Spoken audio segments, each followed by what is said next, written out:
spiritual healing aspect, as opposed to being,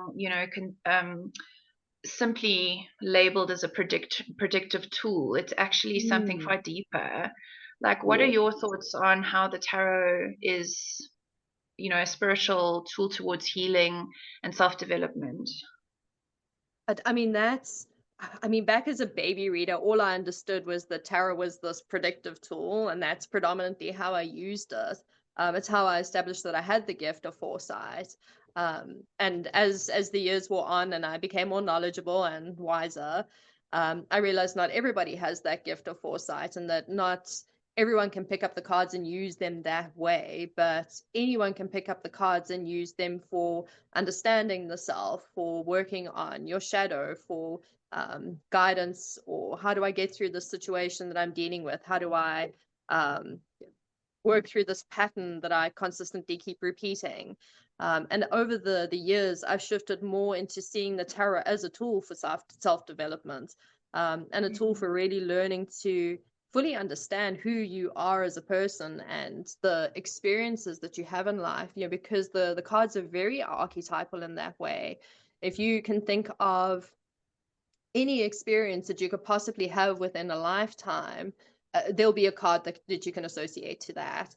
The tarot is just so beautiful in that way that it's, the majors, you have that full journey that you can take from, birth through till death, all the minor arcanas that attach to the different aspects of life, your mental, your emotional, your energetic, your physical. So the cards just tie in so beautifully to who we are and our lived experience, that who cares what's happening tomorrow or next week, what's happening right now, and the cards can tell you what is going on for you right now.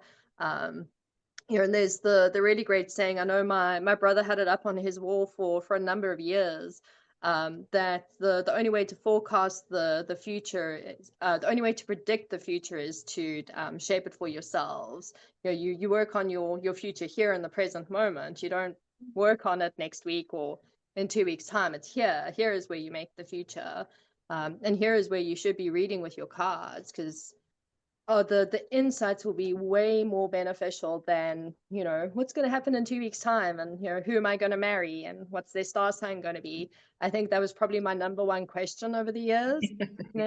Who's my soulmate, and what's his star sign, and what does he look like? I'm like, I'm good with the predictive stuff, but I'm not that good, man. Yeah, exactly. Let's ask some other questions.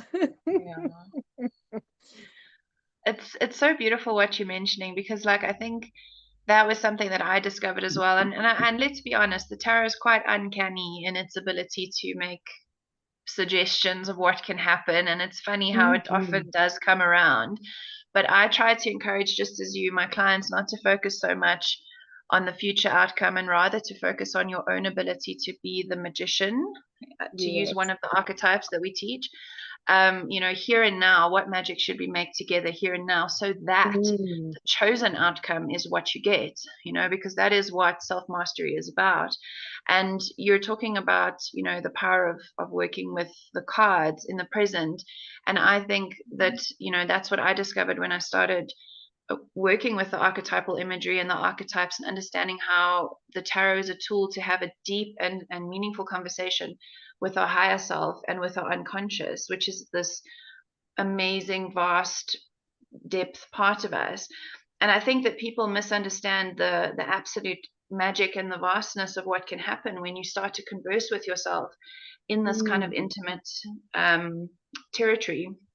Because not only are you doing shadow work and revealing things to yourself and empowering yourself through doing so, you're also meeting yourself in a way that probably no other human being can ever really truly meet you, because this is you and your landscape and yourself. And it's really the only, not the only, but one of the very most profound ways I learned to develop a meaningful relationship with myself, and to start standing up for myself, and to start seeing that there's so much to me as a human being, and then for other people as well, learning our complexities. And it's so amazing when you can be there for yourself in that way, and the tarot allows you that conversation space to meet yourself in that way, and the different versions of yourself and the different aspects of yourself, the different archetypes that you have. So it's an incredibly meaningful and deep process if you allow it to be. And then I've just opened myself up to the magic of the card. Sometimes I'll say, oh, well, this could mean such and such. And then often it does, it comes true. And that's just also wonderful, the synchronicities that can happen. Oh, yes. Yeah, I think that's the way that you've explained it is so spot on. I mean, it's tarot has been more of an insight into myself than a predictive tool. I would say predictive work is maybe, over the 25 years that I've been doing a predictive work, has maybe been 5 to 10%, and the rest of it is just pure like insight, like who am I and how do I get to know myself better? How do I work through these different aspects of myself? You know, and the layering to the cards as well. You know, I highly encourage my students to work with the tarot structure. You know, there's a structure for a reason. You've got the 4 suits. You want to know about anything to do with your physical self, go dig around in the suit of pentacles. You know, you want to understand your emotional landscape, go poke around in the suit of cups.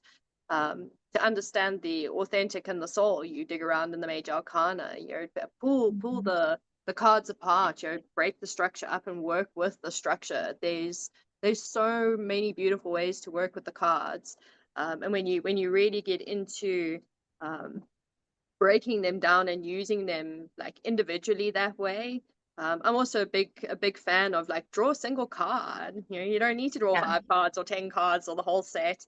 And my very first tarot reading, she pulled the entire full 78 cards for me. Like that's how she read. She reads and she reads and she pulls. She just pulls cards down and she just reads as she goes. It was mind blowing. She was absolutely predictive, and spot on. She was nuts. She was insane. She was completely like woohoo. But like, man, as a reader, like she was on point. Like, she picked up that the man that I would marry would wear a ring on his pinky finger, which my husband, that was actually the ring that landed up being my engagement ring, was the ring that he wore on his pinky finger. Yeah. So I mean, the predictive aspect is there, but it's small. Like the work with the cards is it's way more profound than knowing what's going to happen in 2 weeks' time, or who you're going to marry. You know, knowing yourself, nothing beats that. Absolutely. And I think the cards have probably been my biggest go-to in understanding myself. You know, because as a practitioner, I've got to understand myself. Otherwise, I just bleed into all my sessions.